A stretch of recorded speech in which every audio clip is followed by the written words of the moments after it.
Esse vídeo é a apresentação final da matéria de inteligência artificial. Como nosso projeto foi escolhido o problema do 8+, ele é um quebra-cabeça deslizante clássico que consiste em uma grade 3x3 com 8 blocos de numerado de 1 a 8 e um espaço em branco. O objetivo é reorganizar os blocos da configuração inicial para uma configuração objetivo pré-definida. Bom, partindo agora para como o nosso algoritmo funciona, como que ele foi implementado e tudo mais, a gente utilizou um script em Python aqui para poder definir tanto o agente quanto algumas funções auxiliares a ele. Então, primeiramente definimos aqui uma função, uma classe board, do qual é responsável por gerenciar o tabuleiro e realizar ações no tabuleiro. Então a gente consegue definir um tabuleiro, a gente consegue gerar um tabuleiro, mostrar esse tabuleiro, pegar informações sobre ele e tudo mais. Mas para o nosso agente, para o nosso caso aqui da nossa inteligência artificial, nosso agente inteligente, né, é basicamente essas três funções aqui que são as mais importantes nesse caso. A primeira função aqui, o primeiro método que é importante para a gente é o move. Esse método ele é responsável por pegar um movimento que a gente quer fazer, seja um movimento de para cima, para baixo, para esquerda, para direita, e ele tenta aplicar esse movimento no tabuleiro. Se esse movimento for válido, o que ele faz é pegar esse movimento, realizar esse movimento no tabuleiro atual e retornar um novo tabuleiro pronto para uso. Caso não seja possível fazer esse movimento na posição, no tabuleiro atual que a gente tem, a gente retorna none, dizendo, né, o algoritmo que aquele movimento não é válido. A gente tem a nossa função heurística, que é basicamente uma função de distância nesse caso. O que a gente faz aqui é, para cada posição no tabuleiro, então esse daqui ele percorre todas as linhas, esse daqui todas as colunas do nosso tabuleiro atual. A gente pega qual é o valor do tabuleiro atual, a gente verifica se é o espaço vazio, que no caso é representado por 0.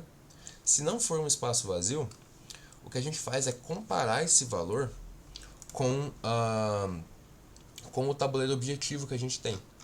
O tabuleiro objetivo é esse daqui, é o tabuleiro target que a gente definiu aqui, que é basicamente um tabuleiro com os valores em ordem crescente, chegando aqui no final com um espaço vazio.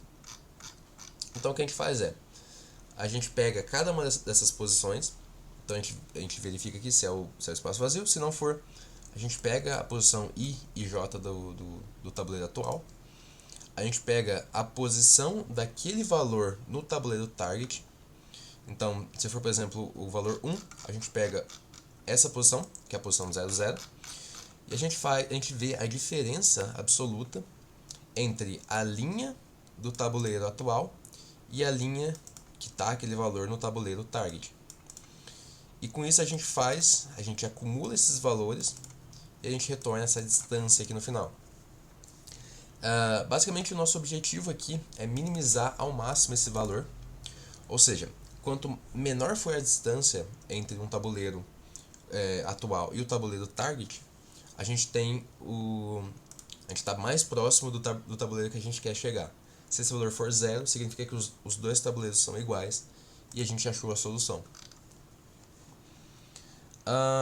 Depois disso, a gente tem esse método que basicamente vê quais são os vizinhos do espaço vazio e quais são os movimentos possíveis ali. Então a gente cria uma lista aqui de movimentos, né, um dicionário nesse caso. A gente tenta realizar esses movimentos e quando a gente consegue realizar um movimento, a gente salva esse novo tabuleiro que foi gerado, né, como um tabuleiro vizinho, como se fosse um novo estado vizinho ao estado atual. E esses vizinhos vão ser utilizados pelo HillClimb para poder tentar encontrar uma solução melhor à solução atual que ele está. Depois disso, a gente pode definir aqui então o nosso algoritmo que vai fazer essa busca, que vai tentar encontrar o tabuleiro, a solução do tabuleiro. Então a gente passa para ele aqui o tabuleiro, a gente passa o número máximo de iterações. Isso daqui é feito para a gente não entrar num loop eterno, né? E a gente também tem um max restart. Como a gente está usando o hill climbing estocástico, em alguns momentos ele pode acabar ficando preso. E o que a gente pode fazer é, se ele ficou preso, a gente reinicia o tabuleiro e faz isso. Então, e refaz, né, a busca. Então, nesse caso, a gente usa essa variável aqui para poder guardar esse valor máximo, para também não ficar num loop eterno, ali tentando e retentando. A gente também salva o histórico de performance dele aqui. Então, o que a gente faz é, a gente faz um loop para gerenciar os restarts, e aqui dentro desse loop a gente faz o hill climbing estocástico por si, né? Então a gente pega uma cópia do tabuleiro atual, do tabuleiro que foi dado. A gente pega aqui e já salva, né, qual foi o custo. A gente já pega, cria um caminho, né? O primeiro tabuleiro sempre vai ser o tabuleiro inicial, o tabuleiro que foi dado, né?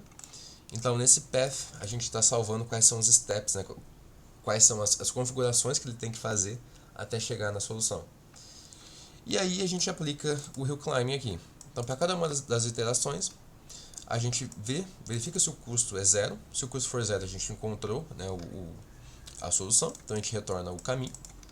Se não, a gente pega os vizinhos, calcula o custo para cada um deles, salva esses vizinhos, mas no caso a gente seleciona também entre os vizinhos qual é o vizinho que dá o melhor custo.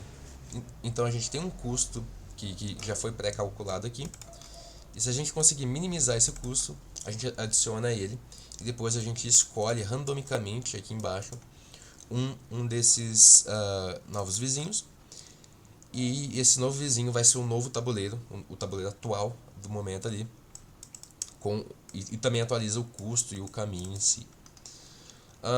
Se por algum acaso ele não conseguiu achar nenhum vizinho, significa que ele ficou travado num local óptima, e a gente precisa reiniciar o tabuleiro. Então, cada vez que a gente precisa reiniciar o tabuleiro, a gente faz aqui, a gente salva, né, qual foi o melhor tabuleiro de todos, para caso ele não encontre nada, a gente tenha um resultado aproximado aqui no final. Por fim, a gente define, aqui no main do script, a gente define alguns tabuleiros para teste, e para cada um desses tabuleiros a gente tenta resolver, e depois a gente plota os resultados, tanto de evolução quanto os resultados do tabuleiro em si, né, os passos que foram dados até o resultado. Bom, agora executando aqui o algoritmo. Então a gente colocou um máximo de repetições aqui para 1000. E bem, vamos pegar aqui. A gente rodou 3 tabuleiros, um fácil, um médio e um difícil, sendo o fácil esse daqui. Então basicamente o que ele tem que fazer é mover o 8 para cá e acabou. O médio, esse daqui, já tem um número maior de passos, né? E o difícil, esse daqui, um número muito maior de passos que ele deveria fazer. No caso do fácil, ele conseguiu, vendo aqui a evolução dele, ele conseguiu diminuir o custo com apenas uma iteração. Então, após uma iteração, ele já conseguiu encontrar o resultado, o que era esperado, né? Uma vez que o que ele tinha que fazer era basicamente mover o 8 para o lado, para a esquerda, né? Então, essa aqui é a solução que ele encontrou. No caso do médio, deixa eu pegar aqui a evolução dele. Ele já teve que fazer 3 passos para poder encontrar, mas era meio que esperado também, uma vez que a configuração que ele tinha basicamente precisava mover apenas 3 valores ali. Então, se a gente pegar aqui a solução média, então basicamente a gente tinha esse tabuleiro, ele moveu 4 para o lado, 5 para cima e o 8 para a esquerda, e ele encontrou a solução. No caso do hard, do difícil, né, nesse caso, ele não conseguiu, ele acabou ficando preso num local óptimo, então ele não conseguiu progredir mesmo com 2000 iterações aqui, repetindo várias vezes, ele não conseguiu. E o aproximado que ele conseguiu foi isso daqui, foi o melhor que ele conseguiu chegar, e depois disso ele ficava preso. Então, nesse caso aqui, o algoritmo ele consegue se sair bem em alguns tabuleiros, mas tabuleiros muito complexos ele acaba ficando preso, e que pode ser um malefício do hill climbing nesse tipo de solução.